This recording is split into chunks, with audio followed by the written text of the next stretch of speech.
So look at the billionaires it has produced in the process by just keeping quiet. So you put your $1 today, in 10 years, it is $135, for example. So if you put $10 million, okay, bet and buy shares of NVIDIA, you're already a multi-millionaire. Hey, wadau manzi. Our guest for this episode is Dr. Julius Kipng'etich, the CEO of Jubilee Insurance. I met him at a breakfast event at Nation Circle. Now when I heard his money philosophy, nilikuwa tu like, lazima tumlete kwa show. If I was to ask you, King'ori, what's the future of Apple? 60% of their sales is iPhone, the phone. What's the future of a phone? It's almost as, it could be a Nokia, my opinion. Where is the world going beyond a phone? What will replace it? Bet on it, bet. Dr. Julius Kipng'etich is also the former CEO of Kenya Wildlife Service. He's also the former Chief Operating Officer of the Equity Bank Limited. Equity, for example, the first 10 years never made a profit. So Peter Munga made a bet on the future. 10 years without making a profit. Yes. In fact, by 94, it had accumulated a deficit of 33 million. Okay? So central bank said, shape up or ship out.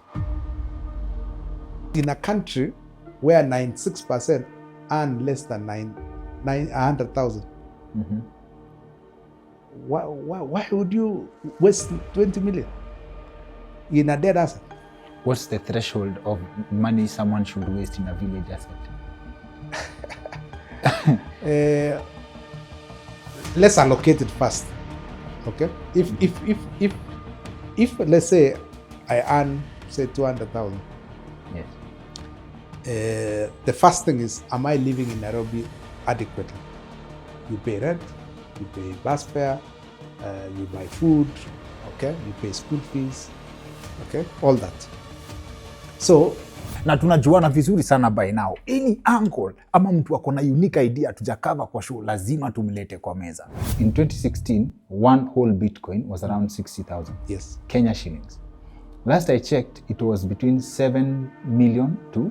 Correct. So if you had bought one Bitcoin and held from 2016 to sometime last year when it spiked, you would have turned 60,000, a mere 60,000 shillings. That's why I'm saying betting on the future. So it's gambling. Learning. It's not quite gambling, because it's based on data. You know, you see.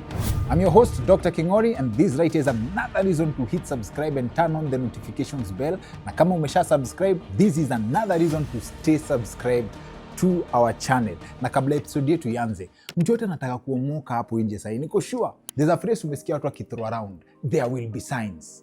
Yeah? Sasa kumbe hizi signs zinategemea ni kuomoka level gani una target. I hope wewe sio wale ati wa kuomoka ama una hope ukiomoka ama ukishaomoka unataka ununue crocodile unaweka kwa gari ukipiga nayo round itao. Sijui kama umeona hiyo picha. Now sasa kumbe kuomoka serious inakuja na backup ya uzito ya zile documents una sign. Sasa your story, please allow me a few seconds of your time ni kuchanua about an app that will add value to your journey ya kuomoka by making your signature process easier. That's the Odoo Sign app. Now for starters, with the advancement in technology tumeona so far, in today's world, to compete fairly, lazima ukue rada na technology. And that's where Odoo comes in. Odoo is a supercharged suite of applications tailor-made to smoothen the day-to-day operations of your business. Ikuwe ni mambo ya inventory, ikuwe ni mambo ya HR, ikuwe ni mambo ya accounting, ikuwe ni manufacturing, you name it, Odoo has you covered. Sasa leo acha niwachanue kwa a new way to save time, money and resources kwa job yako. That's the Odoo Sign app. Now the Odoo Sign app allows you to upload your document, add the fields you need, get it filled and signed digitally. Alafu, you can also track the progress of your document, whether iko signed, iko pending, ama declined. You can go check out the Odoo Sign app for yourself, try it out, link ndio tumekuwekea kwa description. Alafu remember, kwa hizo apps zote nimetaja, Odoo ina offer, the first one you choose is free for life, and that includes hosting and support. Alafu busy yako ikigrow, you can add more apps on need basis at an affordable price. Usiache nyuma, link ndio tumekuwekea hapa kwa description, get sorted in just a few clicks.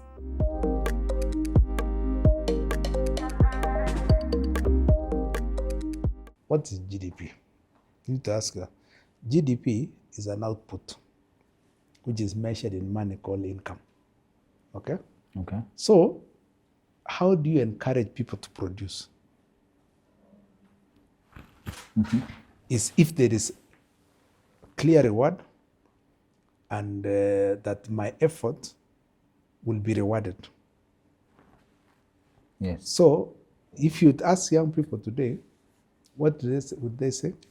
If you ask them to even contribute taxes, You have a shortcut or work hard, they'll choose a shortcut. course, yes. So shortcut has no economic output. It is a transfer. You have just transferred from King'ori to me. There is no production. You have not expended any energy to create something new. Yes. That's what corruption does. Corruption is just transfer. There is no production. Wow, that's an interesting. I think I forget the name of that economic concept, whereby in a certain setting, someone does not have to lose for someone else to get. I think that's where production is involved. Yes, that's where you see what is income. Income is an increase. Okay. Yes. What you had yesterday and what you have today, there has to be an increase. Yes. Corruption and only transfers from one to another one. So overall, nothing has changed. Yes. That's what Kenya did. We were just, when the political class reaches a certain level, you're a minister, you transfer land to yourself. You see, there's been no production. Yes. And then I sell it to somebody else. So it's a dead asset just sitting there. What's the production? Yet what's the definition of land? A land is a lease from the government. It's a lease from the government, but today it's a saving. It's a 99-year lease. The government gives you so that you produce something from it. But most of people just hold it for speculation. So that gives a vibe, yeah. If let's say government gives you land to produce something on it, right? Yeah. Doesn't that sound like socialism? No. That is the essence. Anywhere in the world, land is a lease from the state. So this obsession with owning, first of all, is misleading. Yes, misleading. That title actually misleads. Because if I have no interest in land, to use it for agriculture or put up a building, then I should not go for the lease. Just holding. Just holding, it doesn't make sense. Then now, because of, say, a highway is passing, okay, the value goes up. But what are you really buying? What has changed in that space? Nothing. Nothing has changed. But you're paying 10 times the price. Why? Okay. That's the definition really of a dead asset. Is it a dead asset when you get returns on it? From an individual, it may not be dead, but for the society, it's dead. What are you purchasing? What are you purchasing? So it should be belong. You see, what's the state for? The state exists for the common good. Okay. Otherwise, you're supposed to run your own life individually. I agree. In a capitalist society, you run your show. You do your thing. Okay? And the state exists for the common services. We share a common road, okay, common hospital, although that others can be private. Okay? So what's the definition of a public good? A public good is that which you cannot exclude the others. See, in Jogoro now you cannot exclude. So that becomes public. So that's why we pay taxes, so then the common good. Yes. The common goods and services can be provided by the state, like security. Yes. Okay? Yes. You cannot exclude others. Because you see, an army protecting your borders, you cannot tell King'ori now, the army cannot take care of you because hujalipa kodi. Yes. Because we are all within the boundaries of Kenya. So that also brings the concept here. Some of our problems for this context, our politicians personalize the common good. So what happens is, if government fails to deliver then the common good, okay? Now, you as an individual, you create a private solution to something which is commonly used. I'll give you an example. In my street, we contributed money because the city council was not doing its job. So we contributed, we put street lights, and we put cement blocks, cable. Okay? So that is a good example of a private solution to a public problem. There's another example you give in an article covered by The Nation of the boreholes. Yes. The Kaine Dam was built to serve for 15 years. It's over 30 now. Yes. And people have started digging boreholes. Private solutions. Private to solution. public problems. But ideally, we should be going to our MCA, our representative. He's our representative. Yes. Who goes to the county assembly. Yes. Nairobi County Assembly, and then petitions, make sure that the governor puts in the budget the second Dakaine. That's the way government is supposed to work. Yes. The purpose of your representative is so that then he can take your issue. Now, because of the failure of that loop, we create private solutions. Yes. But you can only go so far, because you'll get a watchman, private solution. Put your street light, private solution. Put cabro, private solution. Dig your borehole, private solution. So, and then when you run out of all those options, what happens? You buy a 4-wheel drive. True. The poor will catch up with you. Yeah. So you run out of options when you create those. So the purpose of the tax system is so that the common services ideally should work. So that your job just deals with purely that belongs to King'ori only. But if King'ori and 5 other families use a common facility, then we pool, which is the tax. We pool it, and so therefore we create a public solution to that problem. Now back to this example, Yes. GDP and the incentive to do something. I mentioned Thomas Sowell. He poses an idea that government intervention actually makes people poor. Things, and to bring it to the Kenyan context, things like the so-called subsidies. Yes. That zikikuwa withdrawn, people feel like people are suffering, but in real sense, there being those subsidies is actually suffering because economies have a way of setting themselves. Yes. So when the government comes in, places subsidy on unga, Yes. right? This money has been taken from somewhere, so something else is hurting. And Correct. the person getting it, the person getting it does not have the value of work to it in terms of productivity. And when at some point it may create a dependency that it actually causes more harm than good. Okay. Understand why subsidies occur and why governments intervene in purely private things. You see, government and markets are not perfect, both. Okay, in a perfect world, you would then say government should not subsidize. In a perfect world, but markets are not perfect themselves; they're imperfect. Okay, because markets work with information. My information and yours are different. So, if our information was the same, it means then my decision and your decision would be the same. Okay. You get it? Yes. Okay, so because both of us are at different information levels, what we call information asymmetry. Yes. We are at different information levels.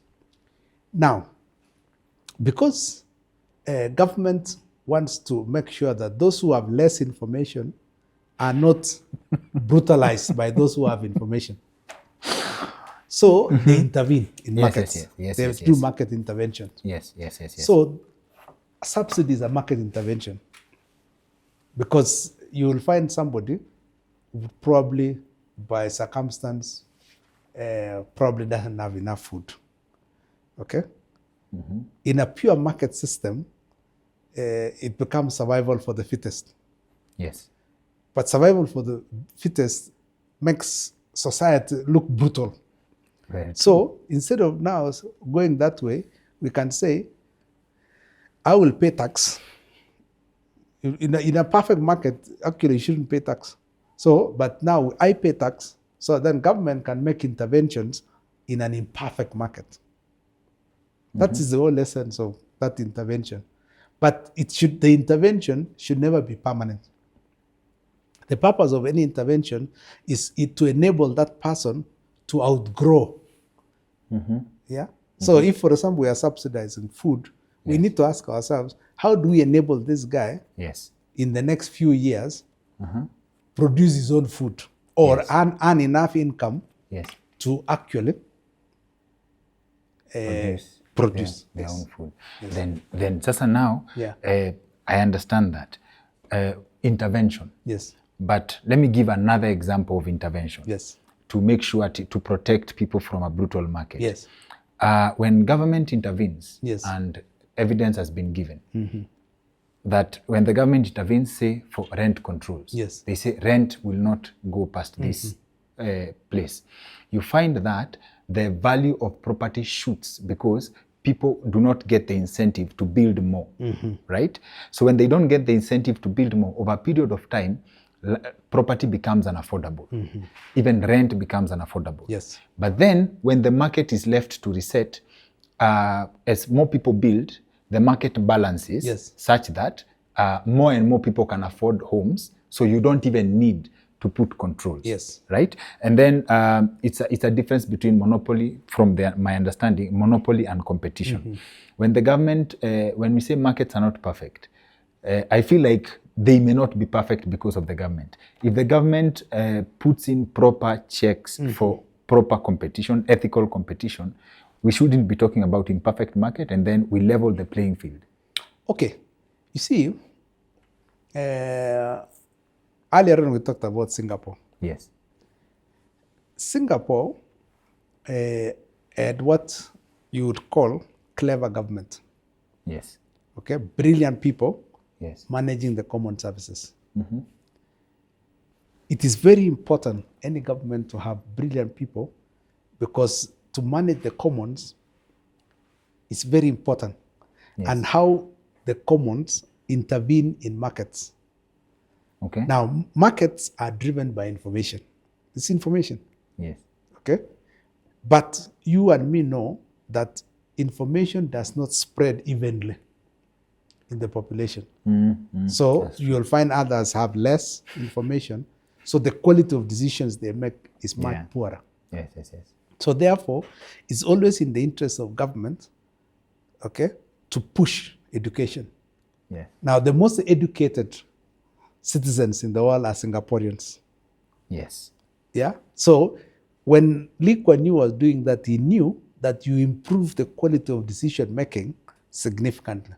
So when the quality of decision making improves in the economy, government intervention becomes less and less, because then the market forces are moving towards perfection. Yes, yes. Although you never reach perfection, but moving towards. Yes, yes, yes. And so therefore, the intervention of government in the marketplace becomes less and less, because you have improved the quality of decision making, and so therefore you don't have to intervene to take care of those the markets brutally affects. So we can summarize to say our biggest problem is information, and then we can round it off to the kind of education that our masses get. Yes. So that is why one of the things, if I was ever to say be a minister for education, one of the things that we would have to teach at primary is accounting and finance.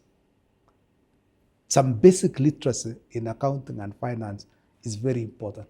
Just like learning a language. So you must understand the language of money, so that then you can make quality decisions. Because even people who are graduates but having less finance knowledge make very poor decisions. Yes. Okay? Because it is the totality of those decisions that we call the economy. The economy is the totality of those decisions as a country, the total citizens. Because GDP, what is it? It is a total income in an economy. GDP is the total income. Yes. Let me give you an example In 1 year. of yes. Yes. Let me give you an example of what I think. Yes. From what that statement means. Yeah. I saw a statistic, but after interacting with Thomas Sowell, now my interpretation of statistics is different. But let me just give what I saw. When you have, and at some point, when you have a total net worth of 2.4 million shillings. Yes. If you are 2.4 million shillings worth in Kenya, Yeah. you're among the top 2% richest Kenyans. Correct. Right? It's a very scary number. Then now, let me scare you further. 96% yes, of all formal jobs in Kenya earn less than 100,000 per month. 96%. Only 4% earn more than 100,000. Does that help? Yeah.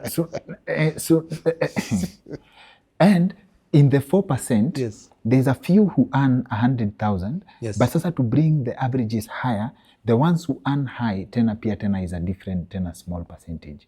Those who earn, out of the total population of Kenya of 55 million or thereabout, only 6,800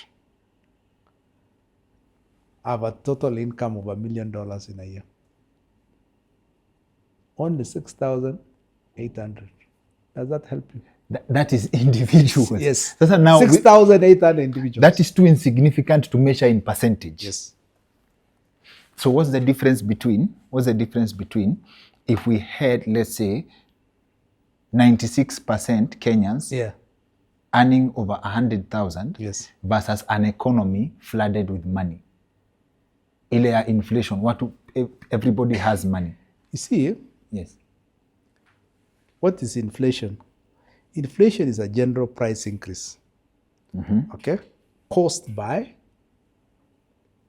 a lot of money with very few goods. Yes. You get it? Yes.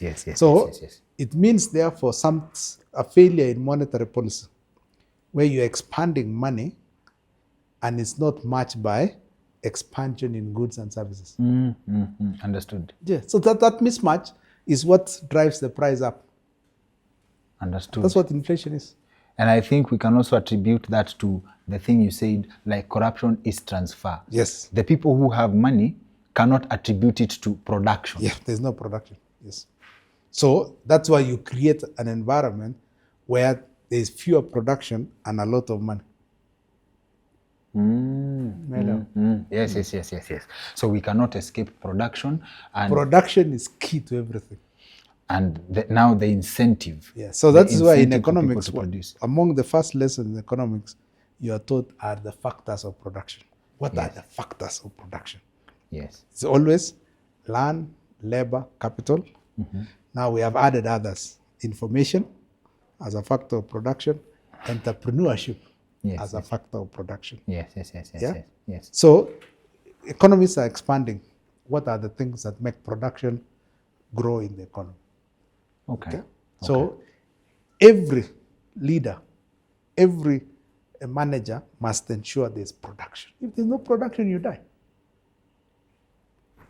Okay. Yes. I think I'll put production up. Yeah, production is key to economic growth. We'll come back to it. But we've met in a few events now, but the last one was the Nation Circle breakfast. And there's something you said.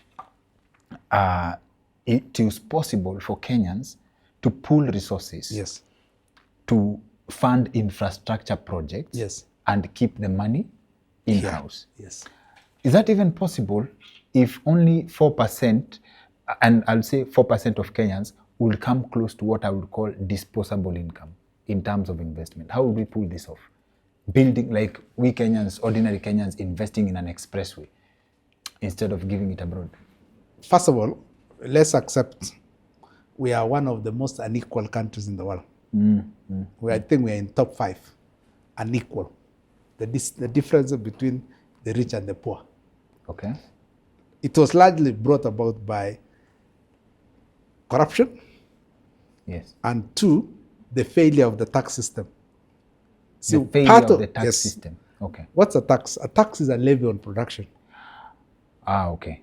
Yes, yes. So it's a levy on production. Yes. So government slices what you have produced. Okay? Yes. So that's a tax. And what's the purpose? For the common good. Now, part of taxes are called progressive, like income tax. Income tax is progressive because the higher you earn, government takes more from you. Yes. In Kenya today, it has gone to 35%. Yes. Yes. Okay? So it begins from 10% up to a certain salary level, and then it graduates. That's called a progressive tax. The purpose of making it progressive is so that those who earn more pay more taxes proportionately, so that then we can give something to the poor. So that's the purpose. So when that tax system fails, yes. if I hyper tax, then I am not distributing the income evenly in the economy. So, so if I hyper tax, then it means my income is growing faster.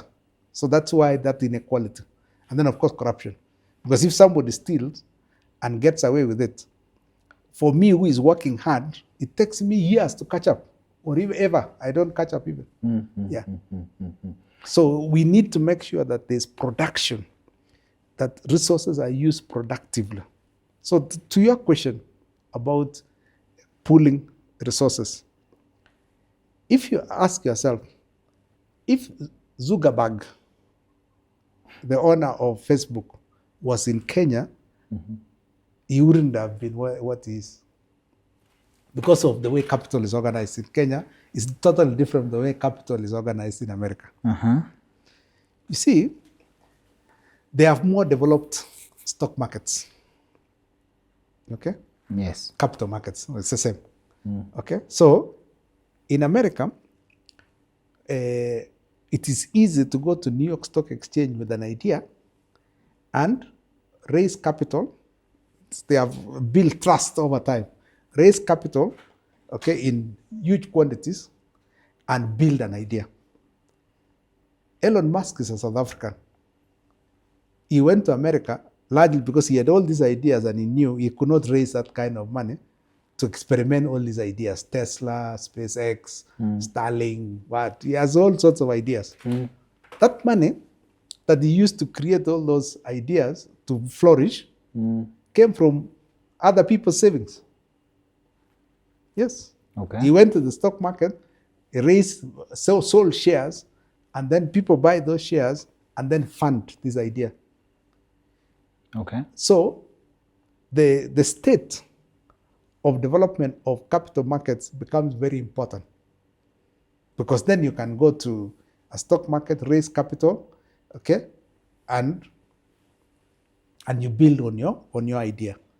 So if you look at Kenyans, how much of our money is sitting dead on ground?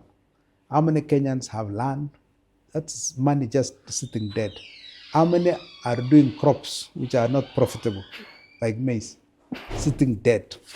Yes. How many have houses in the villages, okay, sitting dead? If all that money was pooled to Nation Circle, all of it was pooled to Nation Circle, it will be in trillions. Okay? So you have all these trillion assets, supposing it was just liquid sitting, okay, and then available to people who have good ideas, either through bank loans or through Nairobi Securities Exchange. It can be raised and pooled so that those who have ideas. My estimate is a lot of Kenyan assets are sitting dead. If they were available in a bank, the expressway was just 66 billion. That's nothing. But a lot of Kenyan assets are sitting in villages. But we'll start with Yeah. the banks have money, Yeah. SACCOs have money. But yes, I've been a member of Nation SACCO Yes. for 11 years. But I understand them. Yes. They cannot, and even the banking system, they cannot fund an idea that Because is just beginning. we are not saving enough.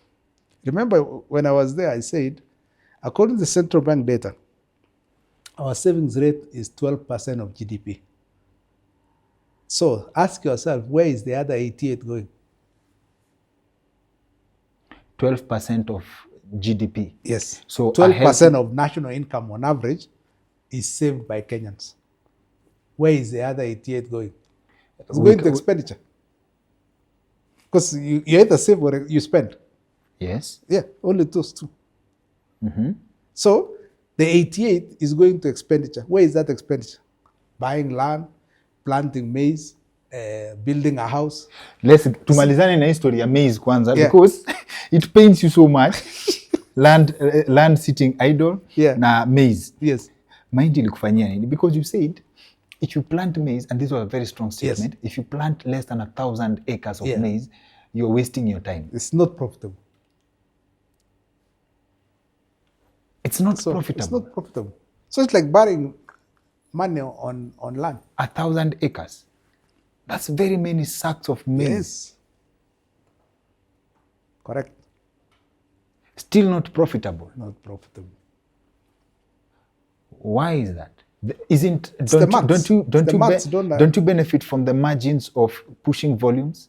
You see, there's something in economics called opportunity cost.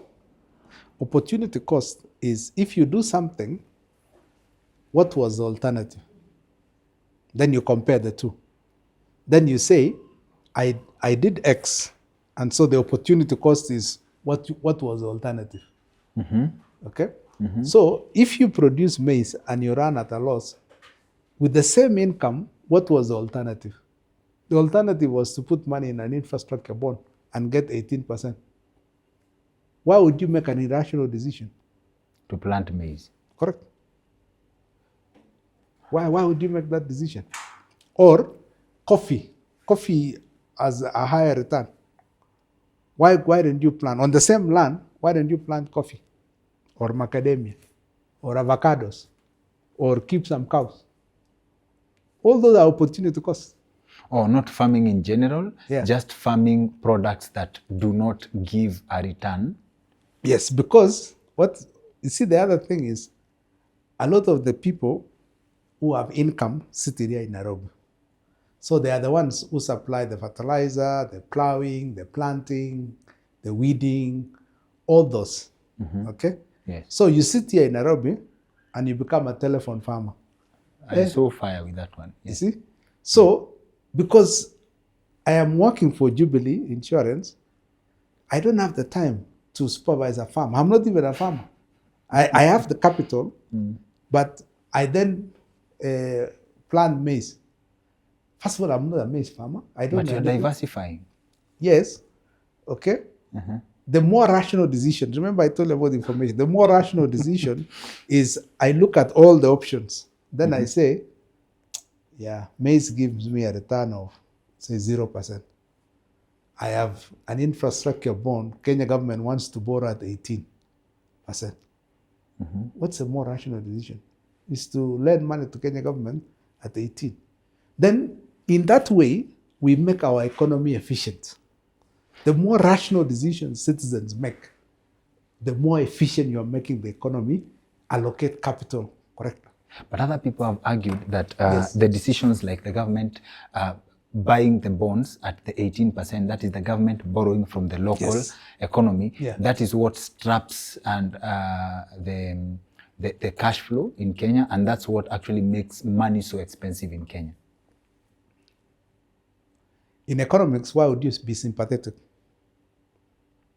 Why? Because government, you should not compete you are with government. allocating, by your decision, you are allocating capital. So make a rational decision, okay? Because how did we end up in a situation where government is borrowing at 18? Because government is not living within its means. So wouldn't we now be enablers by investing in the bonds, because we know at the individual capacity we are benefiting, but we are jinxing the whole economy as a whole. Don't worry about it. Kenya government will figure out what it needs to be done. Okay? We enjoy why. Yeah. So, because you see, remember, what's the price of capital? It's interest. That's the price of capital in the market. So, the population allocates that capital based on the interest of each, the return. Yes. Of each of the assets classes. Yes. So it is your job as a citizen to allocate capital as efficiently as possible to the highest return. If it saturates, it comes down. You see, like now, why are interest rates for bonds now below 10? Because government is trying to live within its means.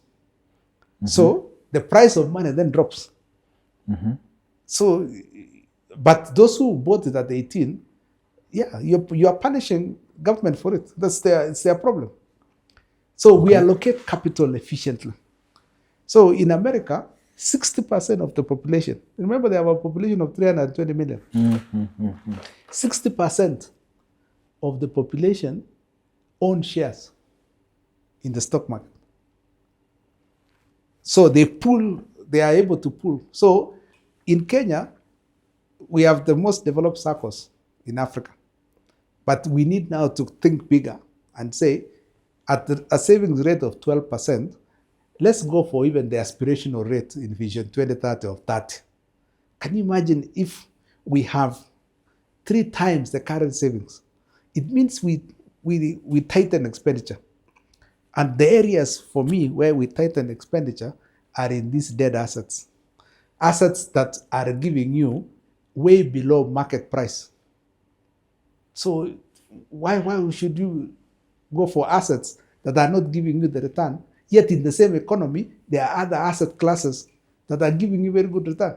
I put up the case of, because I also believe there is no need to build a 20 million house in the village, right? Correct. And that qualifies as a dead asset. Yeah. Then the response to that was, the most plausible response was, we don't have to look at everything from the point of return on investment, right? Sometimes you build stuff for sentimental value. It's like we are being consumed, we are overly consumed by the concept of capitalism so much that we forget to live. What do you think of that sentiment? Okay. That is now being irrational. Okay? Yeah. Because you see, what is the use of having a 20 million house and yet you cannot feed yourself once you stay in that house? It's okay if you can feed yourself. Yeah. You see, if you are super rich, then we can excuse you. Those are just, part of your... Yeah. But in a country where 96% earn less than 100,000, why would you waste 20 million in a dead asset? What's the threshold of money someone should waste in a village asset? Let's allocate it first. Okay? If let's say I earn, say, 200,000. Yes. The first thing is, am I living in Nairobi adequately? You pay rent, you pay bus fare, you buy food, okay? You pay school fees, okay? All that. So by the time we say, okay, fine, and you should be able to, if you pay all those things and you're able to save 30% of it, so you have a saving and expenditure, okay, on a proportion of 30-70. Okay. If at that point you exhaust it, then you cannot have excess money to do anything else, and the returns in the economy for that 30% saving is probably, I'd say, average 10%. Then you are saying, yeah, that's more rational, like it. Okay. So if, for example, then now you find yourself with now moving towards 40-50% saving, then you can afford that luxury. You say, okay, let me spend a little more.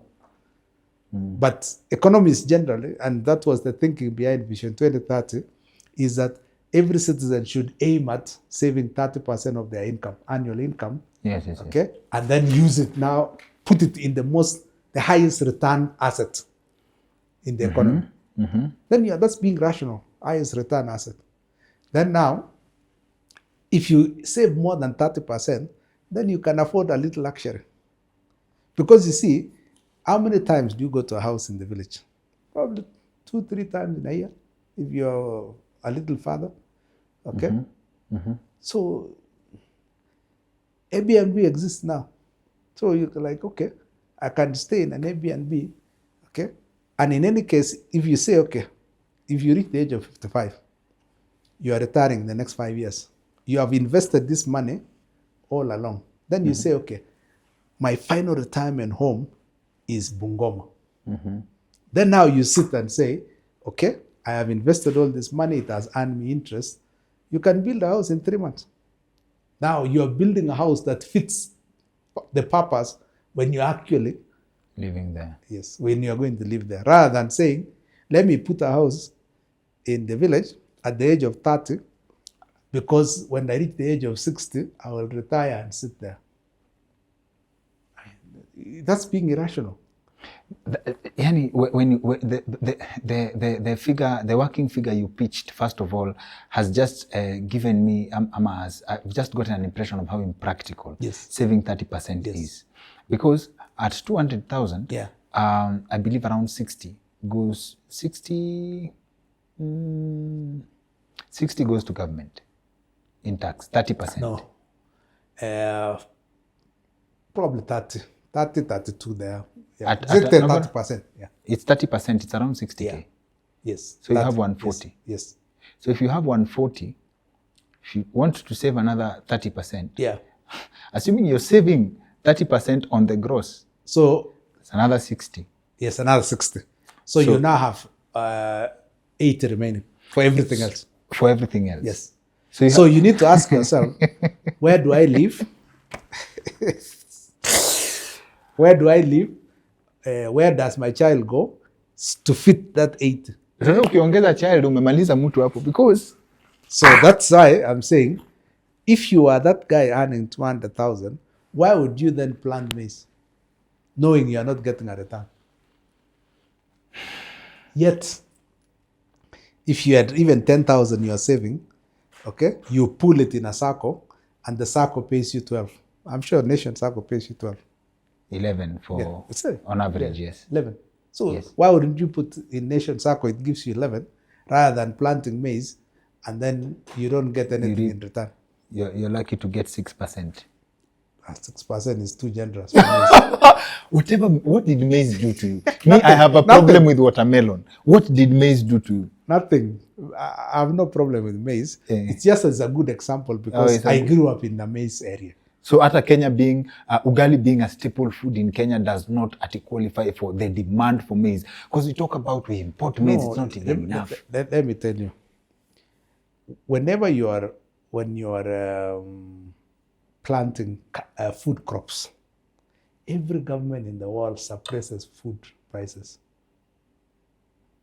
Every government in the world suppresses food prices. Yeah, because remember, in the calculation of inflation, there is a food component. Yes. Yeah. It's a basket of goods, and food is an important part of it. Yes. Okay? And inflation, a general price increase can topple a government. Inflation can topple a government. Food riots. Yeah, so if you are doing food crops, you better be receiving a subsidy from government. American farmers, they only contribute 3% of GDP in America. Only 3%. But it is subsidized by government because then people must get affordable food in a supermarket. Simple logic. So, for this. So whenever you are saying, I want to plant a food crop as a business, you are in the wrong business. As per the principles of saving, Yeah. someone who has a healthy saving habit Yes. on a salary of 200,000, you cannot afford to live in Kilimani or Yes. Kileleshwa. Yes. Because the average rent there is is around, let's say, 65,000. 60, yeah. That's- 65,000. So, kama umebaki na 80, you cannot operate. First of all, you've not even eaten anything. Remember, there's bus fare, there is school fees, and all sorts of, there's health. You have to pay for hospital if you are sick, 80,000 is not enough. And this is probably less than 2% of Kenyans.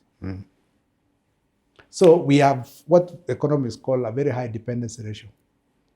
Okay, because you see, remember, in the same house you are living in, you must have relatives who have come to stay with you looking for a job, but you have to feed them. Okay. So when you say the government has to suppress food prices. Thomas Well gave an example of the Zimbabwe case, how their economy crashed in 2007. Yes. Whereby the government decided to reduce food prices, and as in intervention, government intervention, reduce food prices, and then there's no production. So it only took, I think, a week or two for the economy to collapse. One of the earlier things I had mentioned is clever government. Government is supposed to use its power to intervene cleverly in the economy. Its power to intervene cleverly. Cleverly.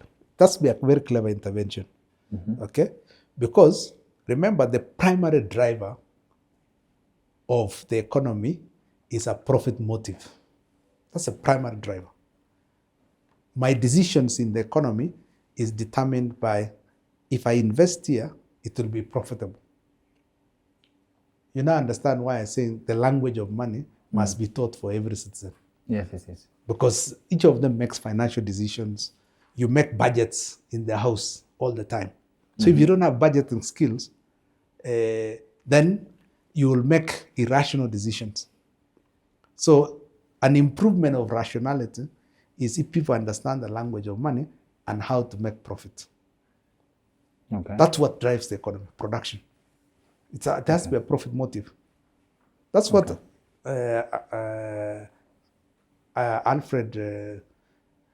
Adam Smith postulated in 1776 in his book, The Wealth of Nations. Adam Smith said, okay, if there is a profit motive, then production, that's what drives production in the economy. Yes. So governments intervene if there are distortions in the economy. So through interventions by central bank, monetary policy, and the national treasury through fiscal policy. Those are the two policy interventions, largely two policy interventions. So, so the way central bank then manages the economy, so they make observations in the economy through statistical evidence and say, okay, do we increase the central bank rate? If you increase the central bank rate, then you increase interest rates. Then you mop up. Then you control inflation. Then once you have controlled inflation, then you can reduce rates. And then now fiscal policy is the tax policy. Our government, if you increase a tariff, you are introducing a barrier. Consume less of that thing. And then if you lower a tariff, if you increase a tax, all that. So governments have levers in the economy. It uses based on the data. That's why the Bureau of Statistics must give government the correct data. You read a lot of it in the economic survey. So based on certain data dynamics, then government issues policy edicts. So it uses policies to make interventions in the economy so that, you know, if inflation is high, you will see central bank increases, okay, and mops up more money in the economy, then inflation comes down. So it's a clever use of, so our people admire so much Singapore, but one thing that drove Singapore was in the employment of the public servants, meritocracy is top. Okay? So the purpose is to arrive at what I was telling you, clever government. If you have clever people in government, then they make the right policy interventions. So then they direct the economy as people then pursue profit. Okay. Yes. So does this mean for people, because information is very key, Harper, in terms of how people explore the opportunities. Does that mean that for the Kenyan government to where it has reached now, because I've dug into the history kidogo from 1963, we fell off. We have fallen off. Does this mean re-educating the masses afresh and from scratch? Or banking on the generation that comes, we count what was CBC, they grow coming up? Okay, let me give you another data set. The average Kenyan has 8 years of education. The average Kenyan? Yes, the average. Yes. So if you look at somebody who finished class 8, what is the level of financial literacy? That's debatable. That's debatable, and I think that changes our education. Let me give concept. you another data set. Yes. The average Singaporean has 18 years of education. Okay. So look at somebody who has 8 years and somebody who has 18. 18 years of education is postgraduate. So the quality of decision by a Singaporean is much higher than the Kenyan. So education is a very key ingredient in improving the financial decisions of an economy.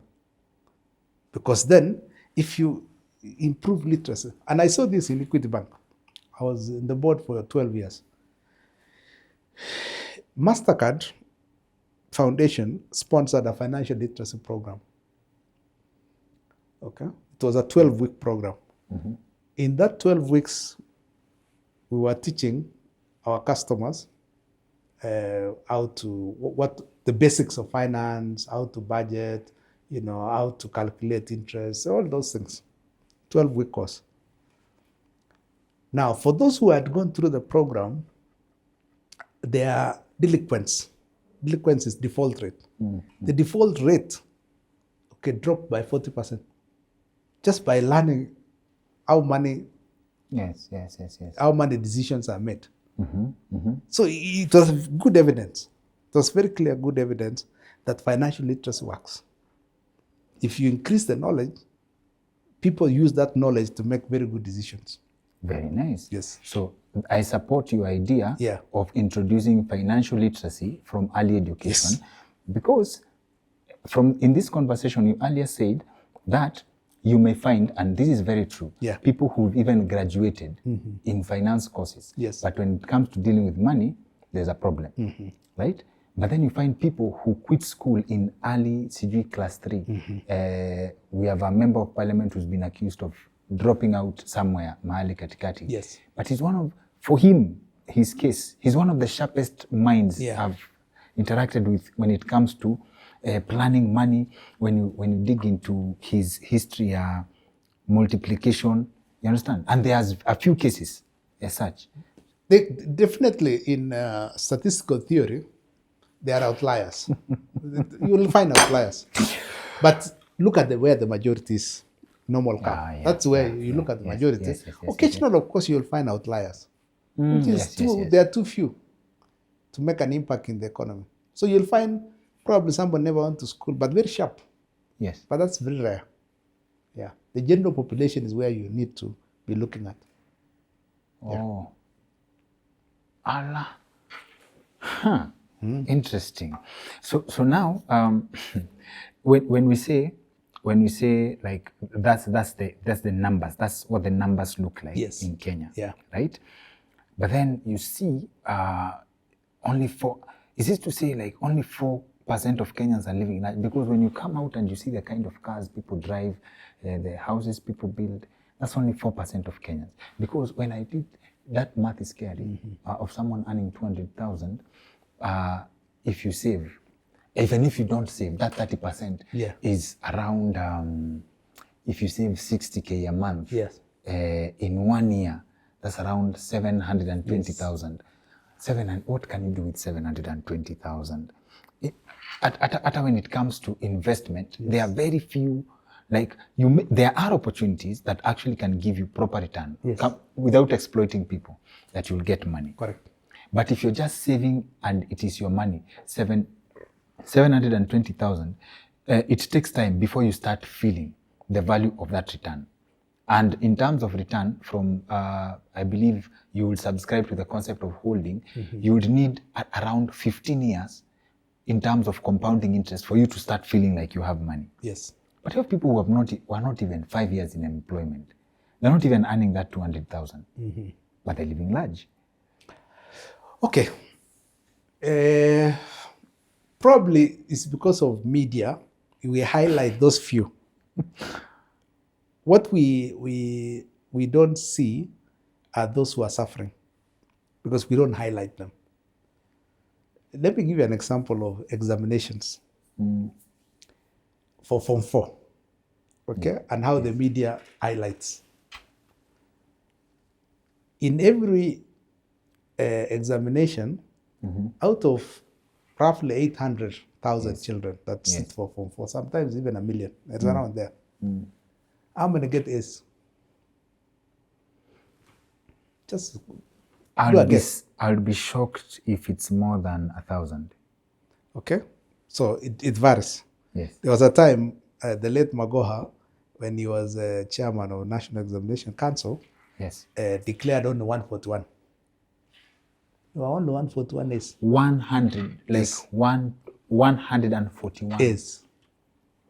Okay, it has since, it fluctuates. Sometimes it even goes to 2,400, but it doesn't matter whether it's for 141 or 2,400. Yes. But the media only highlights the A's. So actually, when you look at the examination results, it will be like, okay. Now, the minimum grade to enter university is C+. Yes. Out of the 1 million, how many get C+ and above? Can't be 100,000. It's roughly around 200,000. So those who then go to public university are only 200,000. Out of their million. Yes. 800,000, where do they go? They disappear. Nobody traces them.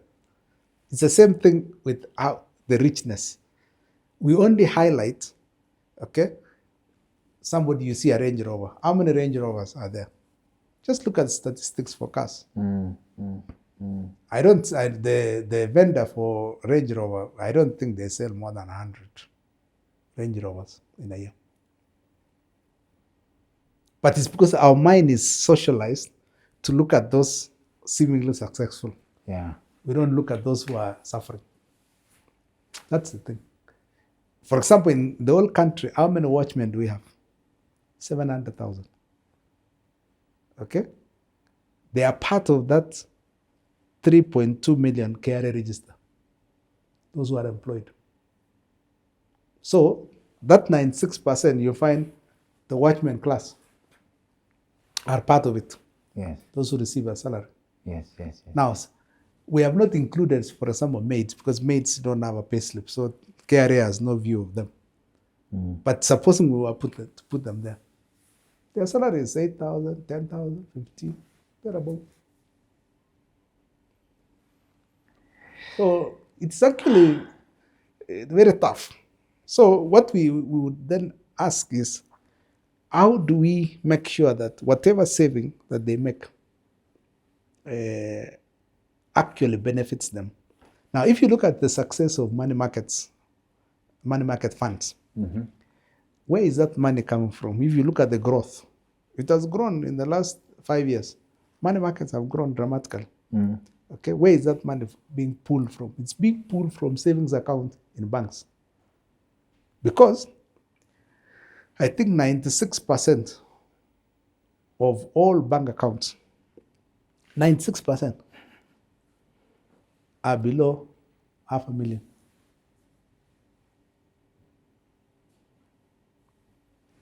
And but that's not really a definition of wealth, because the people it who gives have an money, indication. an indication, yes. But it's a very good indicator. Yes. For people who understand the money, Yeah. I'm told it's actually counterproductive to just have half a million lying that's there. correct. So, but it's just generally a good indicator of whether people are saving or not, even if it's transitional money. Okay? Yes. But it gives you a good indicator that if 96% is below half a million, so it's like, okay, people are not actually saving that much. So this destroys the math even further. Yes. Okay. So if, let's say, for example, we've done the math, we'll come back to our figure. Yes. Don't be scared by 200K. We hope people can grow to that and more. Yes. Okay. We'll just use that as our working figure. This person who saves like legitimately, yes, and a healthy saving habit, and they have 80,000 to play with. Yeah. Right? This is the person who's encouraged to borrow. This is the person who's encouraged to borrow so that they can see development. Right? At the Nation Circle breakfast event, I asked you, who really benefits from borrowing? Because we have currency devaluation. We have currency devaluation. We have the interest rate. Yes. We also have the processing fee that if say you borrowed 1 million shillings, they will give you 800 or 900 and something, depending on where you're borrowing from. So you are actually in the negative as you start. Yes. But the interest is on a flat figure. Like if it's 1 million, it's an interest on 1 million. Yeah. So now this currency devaluation and then return on investment, you'll play around 8 to 12%. Who benefits from borrowing? If this person borrows 1 million, it further takes around 35,000 from him. Okay, let's understand how a bank works. A bank is a broker. I know you have never heard it. A bank is a broker. Yes. Broker. What does it do? It gets money largely from a depositor, a saver. So a saver must save first. So they bring that money to a bank. Okay? And the bank lends to a loanee. So you lend the money. Okay? Yes. Now the other money comes from the shareholders' capital. So because the central bank says you must have a certain minimum level of capital for you to successfully run a bank. Okay? Now they want to increase it to 10 billion. So you have depositors' money and shareholders' money. Then you go and lend it.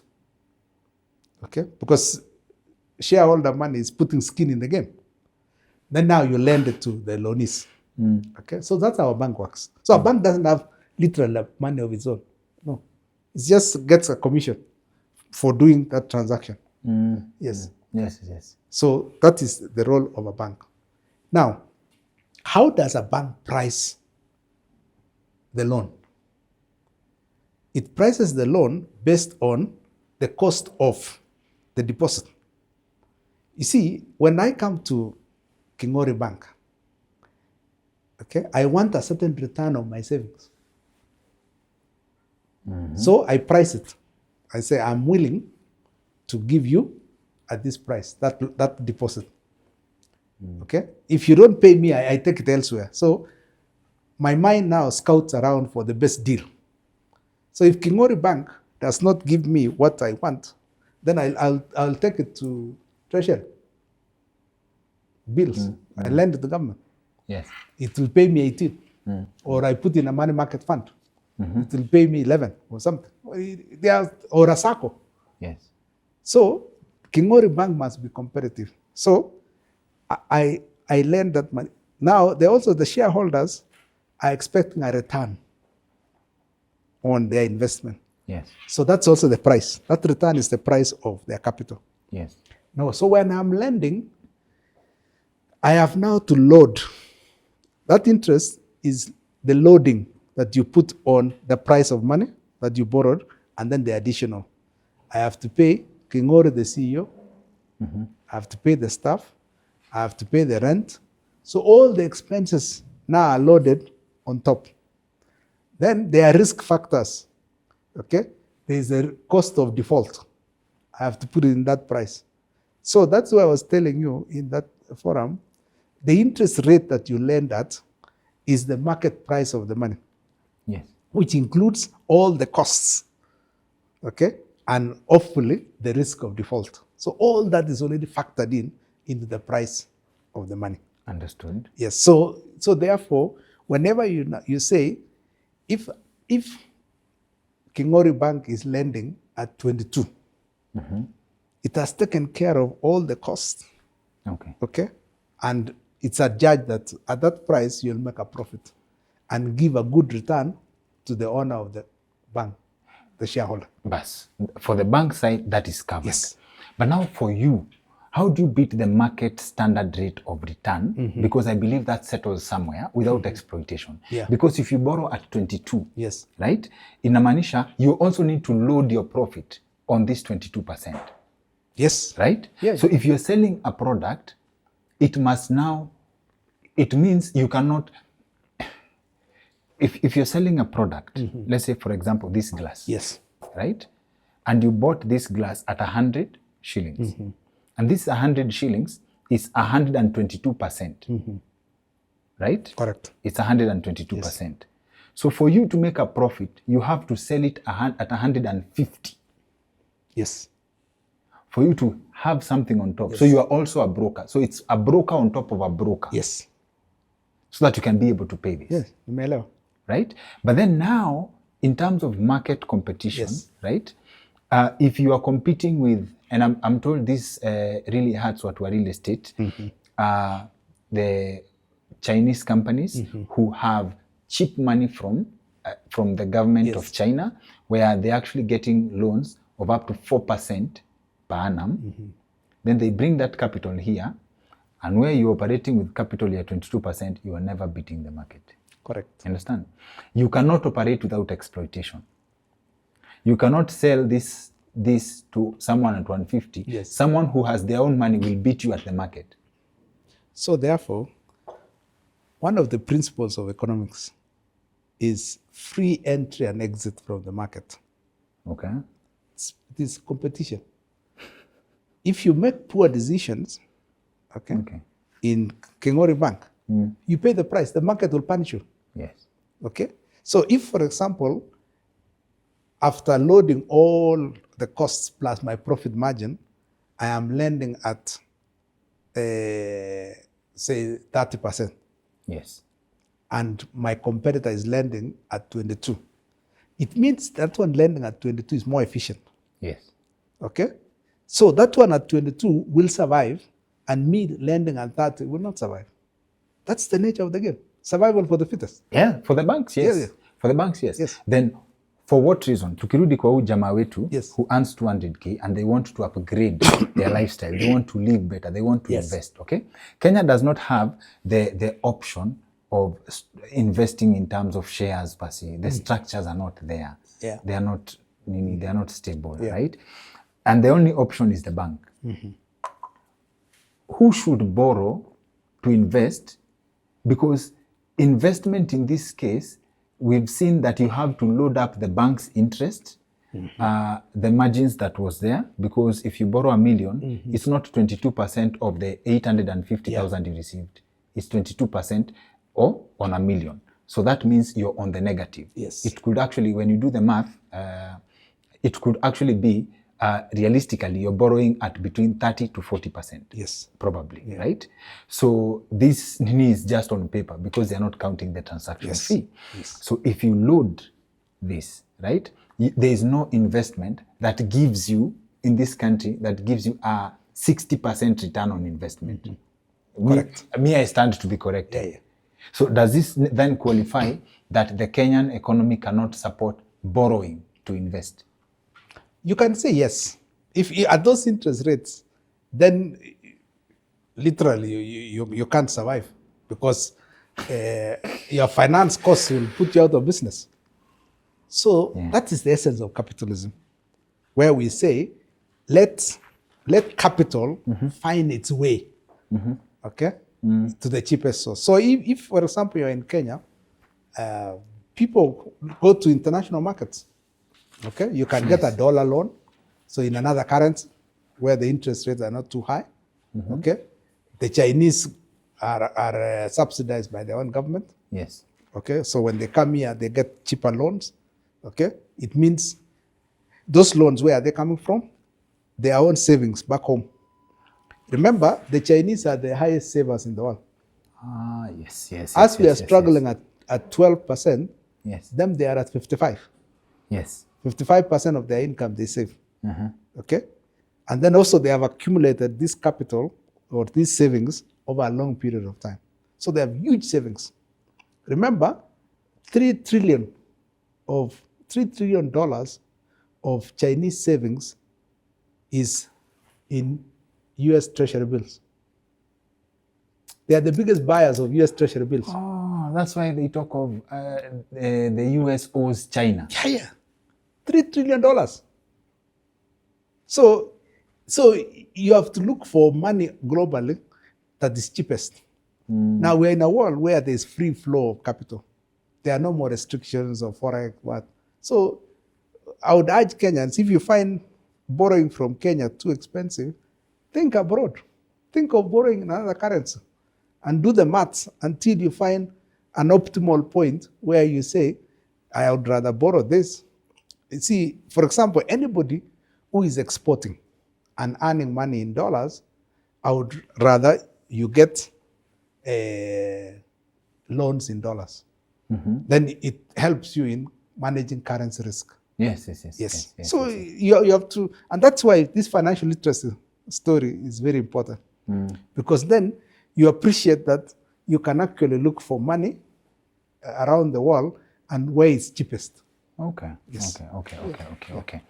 So now we have yes, our 200K guy is probably out of depression now. Probably they are seeing ways to maneuver around. So for you building, you said something very, I like confident statements. Yes. You said, I don't need to put a harambe because nimejipanga. Yes. It's a very strong statement. Yeah. Right? Unaweza kuwa you've benefited from financial literacy at an early age. Have you made money mistakes yourself? Of course, money mistakes are there. Maize, because, I'm guessing. Yeah, maize. I've not planted maize, so that's not a mistake. Yes. Okay. So what's your recollection of the first time you interact with, there's money on paper, but there's money understanding the system? Do you have a recollection of when you understood what the system is, the level of planning you need to have for you to actually have something? Okay, let's agree on, again, financial principles. It is always advised that when you invest, you diversify your portfolio because the markets affect different portfolios differently over time. Okay? Look at stock markets now. They have recovered. So if you had bought, say, 2 years ago, shares of, let's say, Safaricom, you have seen the price go up. Yes. Okay? Yes. So that's a capital gain. You can cash in at that price by selling to somebody else. So different portfolios, and you balance these portfolios by looking at the future. Because you see, the price you pay is actually the net present value of that asset today. The net, if you discount its cash flows to today. So what I would advise people is, it will always be nice to pass your investment ideas through a consultant. Okay, somebody who understands and say, how do I balance my portfolio? And there are optimal ways. So you can know when to buy shares, when to sell. Okay? You know when to put money in a money market fund, when to redeem. Okay? You know when to put money in stocks abroad, because there's free movement of capital. You can even buy shares in New York Securities Exchange. There's no problem. So an advisor would tell you when to buy what. Okay? Others, people trade in currencies. So arbitrage. Others pull money to put up a factory. So you diversify. So as your income level goes up, you then will be balancing between own capital to put in an asset, or you borrow money from a bank so that then you pull together and put, say, a factory or any other asset. So we are in a world where there are many options. It is how you balance your portfolio today and keep monitoring that portfolio as prices of the same assets keep changing. So that's why, again, that literacy is very important, because timing is also very important. When to buy, when to sell, okay? So you need somebody. So many people use brokers, okay? People in the marketplace who advise us. You know, a stockbroker, for example, is a very good financial advisor, okay, or an investment bank if you have a lot of money. So all these people will advise you on when to buy or sell which asset, when to hold an asset, okay? And sometimes also it depends on your bet on the future. You bet on it, okay, by looking at the dynamics. Sometimes a chance event can enable you to be rich. I'll give you an example. The most valuable company in the world by market capitalization today is NVIDIA. Okay, it's now number one. It has beaten Microsoft, Google, Apple, beaten all of them, even Elon Musk. Now, NVIDIA, what does it manufacture? It manufactures semiconductors, computer chips. Why are computer chips very valuable today? It's because they are used now to drive the new wave of technology, artificial intelligence. Okay? So there are people who bet on it. They could see the direction. They could see AI coming. Say in the last 10 years, there are people who could see all these things and bet on NVIDIA. Now, the price of NVIDIA has gone dramatically, I don't know, more than 100 times. Okay. Okay? So look at the billionaires it has produced in the process. By just keeping quiet. So you put your $1 today, in 10 years, it is $135, for example. So if you put $10 million, okay, bet and buy shares of NVIDIA, you're already a multi-millionaire. Understood. So you have understood. So yes, it is a question of, it's a dynamic, you know, you are monitoring, because an economy is dynamic. Then we can't separate it from luck, because luck is too small. To some extent. You know why? Yes. When you look at the NVIDIA example is so close to Bitcoin. Yes. Because, and cryptocurrency. Yes. Because in 2016, and this is my PIN example, in 2016, one whole Bitcoin was around 60,000 Kenya shillings. Last I checked, it was between 7 million to... Correct. So if you had bought one Bitcoin and held from 2016 to sometime last year when it spiked, you would have turned 60,000, a mere 60,000 shillings. That's why I'm saying betting on the future. So it's gambling. Learning. It's not quite gambling, because it's based on data. You know, you see, okay, let me not talk about crypto. I have my own views on what I know your crypto is. reservations on crypto. Let me talk about people who produce things. Okay, NVIDIA produces chips. Yes. Okay, computer chips. So NVIDIA was already betting on the future of computer technology. And that's a very, very nice distinction. We are now into quantum computing. Quantum computing is super processing power. Okay, and the world, because we have so much number crunching, okay, and videos and data. I mean, the world is crunching data at a rate never seen before.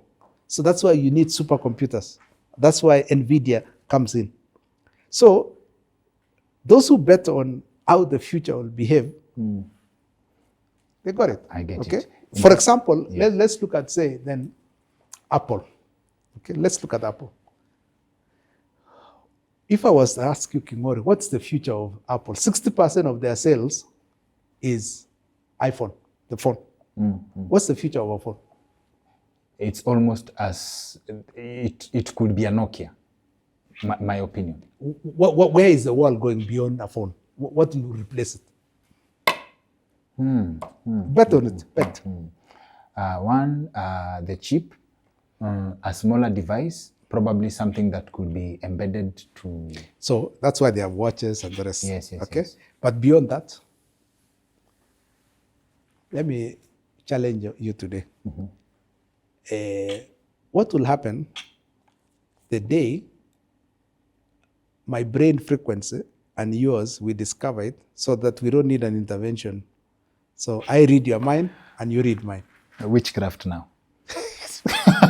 Witchcraft, maybe. But supposing that there are people who are better on that future, that will eliminate then the phone and as an intermediary. You know, that idea is plausible. First of all, when you understand technology backwards. Yes. Because 20 years ago, Yeah. an iPhone would not make sense. Yes, correct. So there are those who bet and then bought shares of Apple. Okay. Now, if you look at this, the next 30 to 50 years. So what happens to Apple, where 60% of your sales is a phone, an intermediary that may go extinct, because then you may not need it in future. So that you see, that's how people bet on the future, where technology is going. Because you see, as I told you, when you buy share in a company, you are discounting the future cash flows to the present. And that gives you an idea of the price. So people bet and move shares. That's how you balance your portfolio. A good example is, why are people putting flats in Kileleshwa? What are they betting on? The population of Nairobi increasing. Remember, we are the only part of the world where we have the youngest people in the world. The average age in Africa is 18. The average in Japan is 52. So, where is the future of the population coming from in Japan? So you can't put up also in Japan, you have to put it in Kileleshwa. Because this is the place where people still have children. The rest have stopped. Without losing that train of thought, Kwanza, thank you. That example on crypto versus NVIDIA is a very solid example. One is tied to a tangible product. Yes. The other is subjective. Yeah.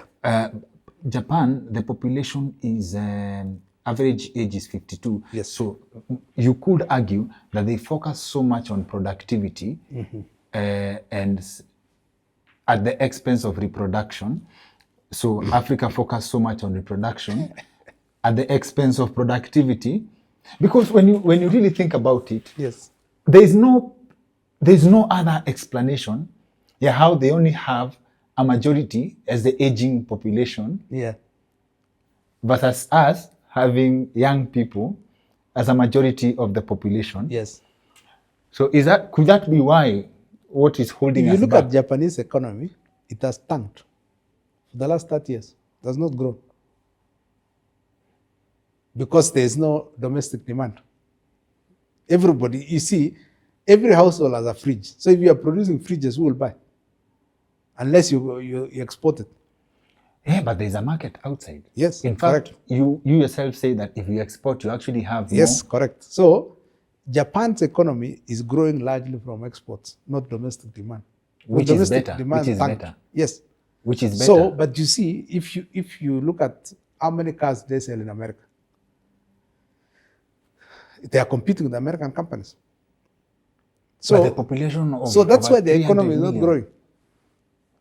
Because the domestic demand. So having younger population and growing faster is creating future demand. So, But you must then make sure that they have an income. That's why production becomes important, because that's where you get an income. So on this idea of betting. Yeah. On this idea of betting. Yes.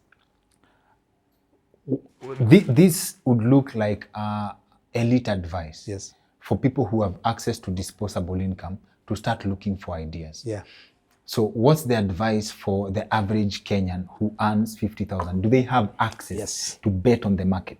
Okay, so That's where now SACCOs come in. SACCO is the most basic level of organization. Most basic. That is why even the rules of SACCOs is one man, one vote. It's not how much you have saved. Okay? Yeah. So start from there. I would advise every Kenyan to belong to a SACCO. That's the first level of organization. Then the next level of organization is to pool money so that you can invest in a company. Okay? That's the next level. Yes. Okay? Then you can have a family business, such pooling money, okay, beyond a SACCO. SACCO is the most basic. Then you go to a family business. Then from a family business, you can now go into a company, a large enterprise, where several families can come together or friends can come together. Okay? And then beyond that, you can have a listed company. Okay? Yes. And then beyond that, an international company. So your level of saving determines the nature of business that you enter into. So as I said, the most basic is a SACCO. Okay? So belong to a SACCO, start saving from there. And SACCOs give you a healthy return. 11 Simba. Okay?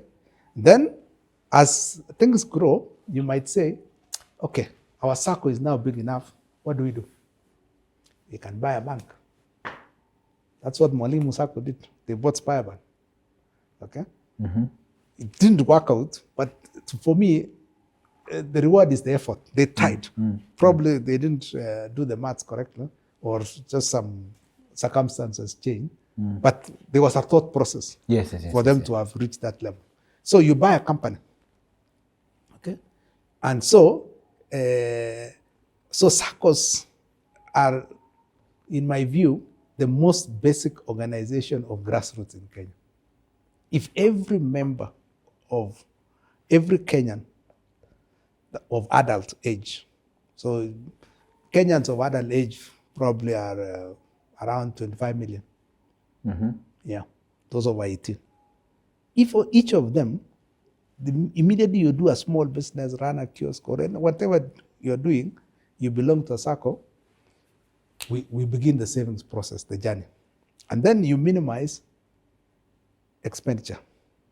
Okay, ujikaze kabisa. Okay? Can you imagine the day we reach where the Chinese are? 55%. 55% of income is saved. Can you imagine how much we unleash in terms of lending?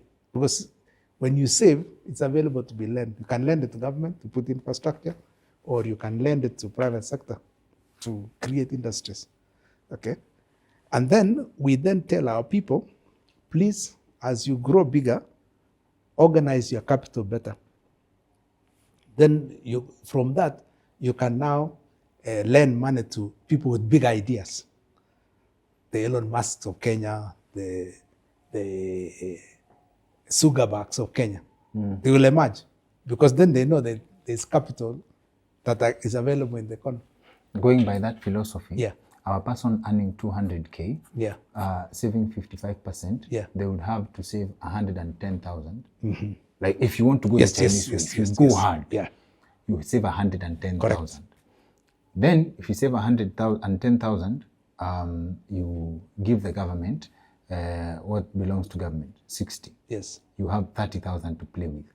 So you can live in a slum for a bit. Yes. 200. Correct. That's what it means. 200,000, you live in where? Rent. First of all, your rent does not even go past 10K. Yes, correct. Or a 5K. You have to live in a single room. Okay. Earning 200,000. Correct. That's what it means. And then now you save rapidly. Remember, your income will also begin, because once you start saving at that rate, in a year you'll have saved 1.3 Yes. million. In 10 years, you have saved almost 12, 13 million. In 10 years. At that rate of saving. And that's assuming all factors remaining constant. Yeah. And that's Can you imagine in 10 years, you put that money in an infrastructure bond. You have saved enough, accumulated enough, then now you can be a bit more daring. That is if you go hard, if you go Yes, the Chinese you go way. hard, yes. And if every Kenyan goes hard. But then again, I would say actually, if our government, I did some math. Yes. And I believe it should actually, it doesn't mean you should live in a slum Yeah. for that amount of money. I believe that with proper housing strategies, Yes. Landlords can still make a profit. For the house that they charge 60,000, they would still make a profit charging 15,000, right? Yeah. If the market forces are fair. Yes. So our market really needs to be balanced. Actually, I mean, there are so many things. You see, like a good example, let's go to Japan. Japan, because of that very hard saving, most Asians save a lot of money. The Japanese are almost the same level with the Chinese. The Japan has therefore reached a point where they are stimulating consumption. People save so much that they have reached the opposite of inflation, which is deflation. So they are charging you to deposit money. They want you to spend money. Yes, to stimulate local demand. So they have got the opposite. It looks weird, but yes, that's true. Yes. Ow. Hey. So before tufunge our today's session, and I hope your schedule will allow us for this conversation. Tena asante sana for making time for us. One final thing. Yes. You've been at the helm of very serious organizations in this country. You've been at Equity, you've been at the KWS, you're now at Jubilee Insurance. Yes. I asked you about this, and you introduced me to a concept of theory of system. How far back do you learn this first? Let's start with, at what level? Because for lack of a better word, yes. Oh Lord, I don't have a better word. As in, you are proper definition of corporate, right? So you have survived in the corporate sector. What is your entry point? And how do you grow through the ranks to the level it's not now in one organization? In fact, by the way, I'd just like you to give me two things. You redefined retirement. Yes. And first of all, your career progression, right? Before we talk the theory of systems, what was your career progression like? Okay. My first job really was teaching at the university. Okay, the business school. And that's where I taught the theory of systems. And then I was fascinated by it. Okay. We had been taught about it when we were students, but you see, when you're teaching now, you go deeper into a concept. Then you realize, this thing allows you to apply knowledge across many systems. Whether it's a solar system, it behaves the same as a human being as a system, a country as a system, a church as a system, everything, okay, that has different parts interacting together is a system. So, and that interaction is the same. Doesn't matter, it's the same. There's a concept of equilibrium, okay, the concept of closed systems, open systems, and how to deal with all of them. So, I can say it was by learning so much. You learn so much, okay? I've given you so many statistics today, and it comes out of curiosity because of learning. Okay, you teach. When you teach people something, it allows you to be on a platform where you have to know things and connect dots in life. And when you connect all these dots, you realize, it's a system. And it works like this. And you can explain things, why things behave the way they do. So teaching at the university, I think, gave me a lot of that. And then I brought that curiosity, intellectual curiosity, into the workplace. So therefore, when I go to an organization, there are 5 principles I use. 5 things that I make observations, and execute. One is you make sure that that organization runs well from a governance perspective. It has to be governed well. Okay? Two is understand people. God made this planet for people. Development, if you learn economics, you are told development is about people. Okay? Every manager you meet says our most valuable asset is people. So you must understand people. Okay? Yes. And the most difficult resource always to manage in an organization is people. So I put the greatest leadership value is always managing people. So if you manage people, you will have a successful organization. The third one is understanding how an organization makes money. It's called economic engine. How does an organization make money? Even a church, how does it make money? It's very important. Yes. You must understand it. Because if an organization is not making money, then it's likely to die. Because then it must produce something. It must produce some revenue. And then the activities are its expenses. The difference between revenue and expense is profit or a surplus. Yes. An NGO would call it a surplus, a business would call it a profit. But it's basically the same thing. Okay? Where do you get the money? Okay? And the expenses to generate this money, Yes. the difference is the profit or the surplus. That you must understand Yes. all the time. Yes. Okay? That's how the maize story then comes. You look at the revenue and the expenses to produce that maize. It's like the maths is not adding up. So stop it. And have the courage to stop if you are running losses. Okay? If a loss is temporary, then you can say, I'll weather the storm and use my savings until my bet on the future works. But you cannot guarantee how long the temporary actually is. I mean, some companies go through hard times, but you don't close shop. Equity, for example, the first 10 years never made a profit. So Peter Munga made a bet on the future. After 10 years, he started making money, and it has never stopped. 10 years without making a profit. Yes. The level of money you have to It's play capital. with. Now, the shareholder capital, now you have to keep funding it. But you see, he had the vision to say this idea is going to work. It's just that it has not reached the scale I want. So from 84 to 94, it never made any money. In fact, by 94, it had accumulated a deficit of that 3 million. Okay? So central bank said, shape up or ship out. So it brought in new talent, people, and reconfigured the model. That bank has never stopped making money. Look at how big it is now. 6 countries. Very successful. He changed people. Yes. There was a change in personnel. People is very important in an organization. See, we admire Singapore. And I told you, Yes. meritocracy.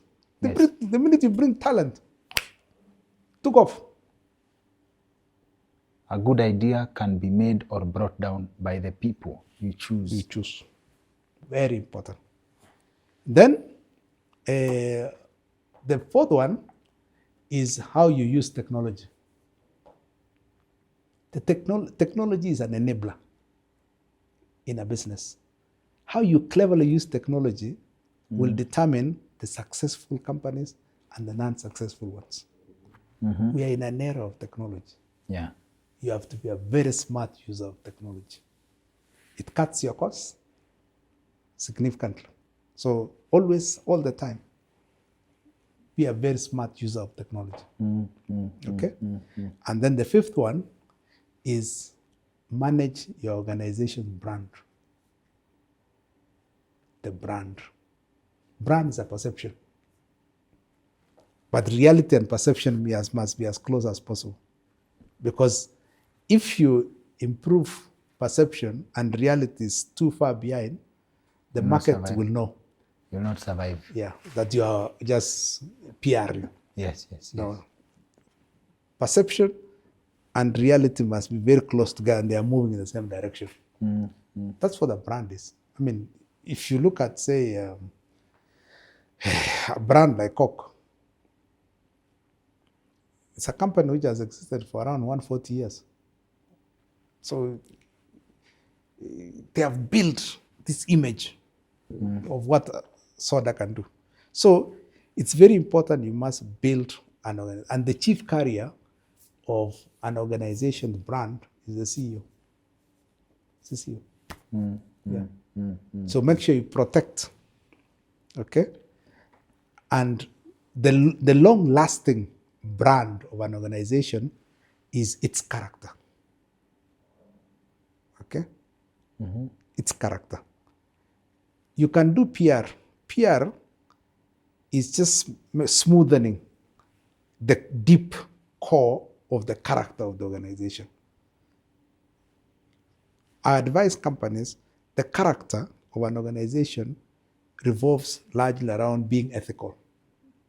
You must produce products that don't harm your customers in the broad, current, and short and long term. You must also be truthful to your customers. Okay.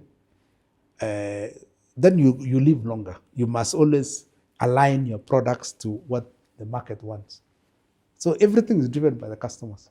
Okay. So that is the character, and make sure that everything you do aligns with that. Pay your taxes, don't pollute the environment, all those, pay your employees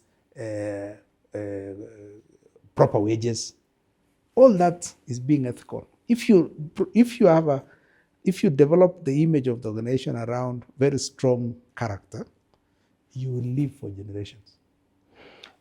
And so brand, is this where brand comes in? Yeah. I've always struggled with when a supermarket closes, let's say Tuskys closes here, then Quickmart comes and opens in the same location and thrives.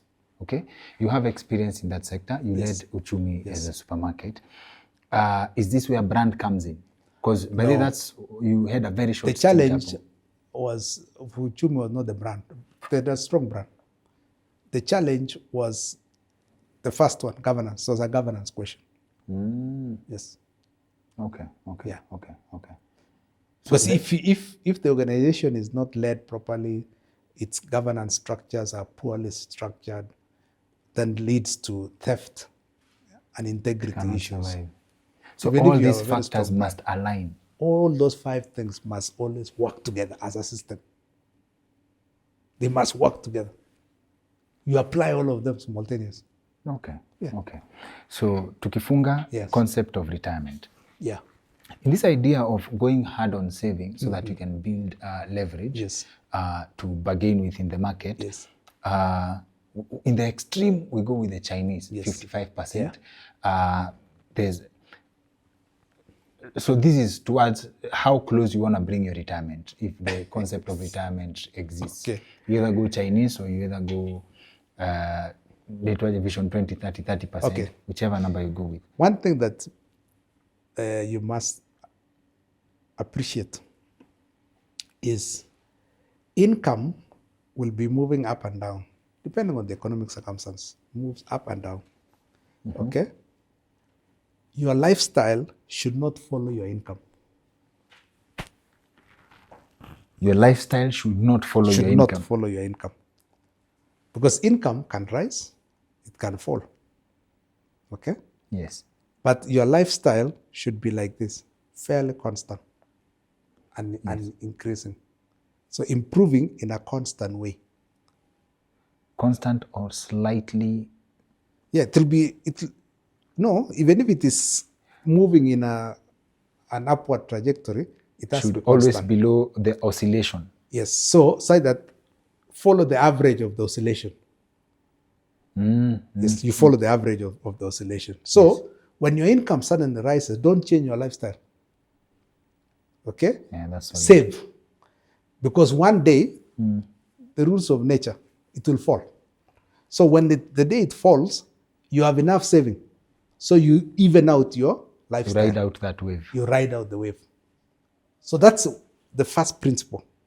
Okay? So, you don't feel retirement. If, for example, the day you lose your salary, you must have passive income that can take care of your lifestyle, okay, until the next payslip when you switch jobs. Yeah. So the risk a lot of people have is they follow their income. So when you have high income, You upgrade. you upgrade yourself to where that income is. The day it falls, you're in shock. So And that's what retirement brings is the one of those negative. shocks that, so you have not prepared yourself. Yeah. So you become very careful. So I've seen friends who they sell an asset and sell a plot and you get 40 million. Then suddenly their life reflects the 40 million. Then they go into consumption. When you finish the 40 million, you go back to Where you were before the 40 where you were million. before. But now your lifestyle, your habits have changed dramatically. So you suffer. Instead of saying, okay, I've sold an asset, my income suddenly jumps, and then you put that 40 million in, say, a bond. Now, when you put in a bond, you now only eat the interest. So your lifestyle is reflective of the interest only, Not not of the the- principal. Well, Yes. that is Only upgrade on the sure bet. yes. Then you live a life which is smooth. Now, the other thing I always say, at the early stages in your life, please invest in your children. I'm using the word invest deliberately. When you pay school fees, it is an investment, not an expense. Okay? You must invest in your children to stand on their own feet. So that in life, if they finish their undergraduate at the age of 22 or 23, okay, then they will look for a job either in Kenya or elsewhere. So you have given them good education, okay, relevant education. When you give them that, okay, the effect of that is the children will have their own income, and so they are not dependent on you. And similarly, okay, the children are not going to be, and you make sure that the children have their own income and you also have your own income, so you don't depend on them. So you remove the dependence. That's what you must break. Yeah, have your own income, save for your retirement, and then also make sure you educate them. So each parent and child are independent of each other. Yeah. Then you are sure that once that kicks in, the next generation will stand on their own feet, and all the generations of your family. Yeah. And that's how the Rockefellers, the Fords, the Toyotas, all of them have survived several generations of wealth creation. Okay. Because they have made sure that each generation stands on their own feet. I'll make sure I'll sneak that in our next conversation, if your schedule allows. Yes. Because the Rockefellers, the Fords stand on the shoulders of millions of people. We can call them outliers. Okay, no problem. And I think But we can also make sure that outliers become the norm, the majority, by picking up the norm. Yes. We'll do that by now. picking the ideas. We'll do that now. Umesema siri ni information. Yes. I've enjoyed this conversation. Asante Thank you sana for making time for us. Yes. Asante. Thank you very much, King'ori.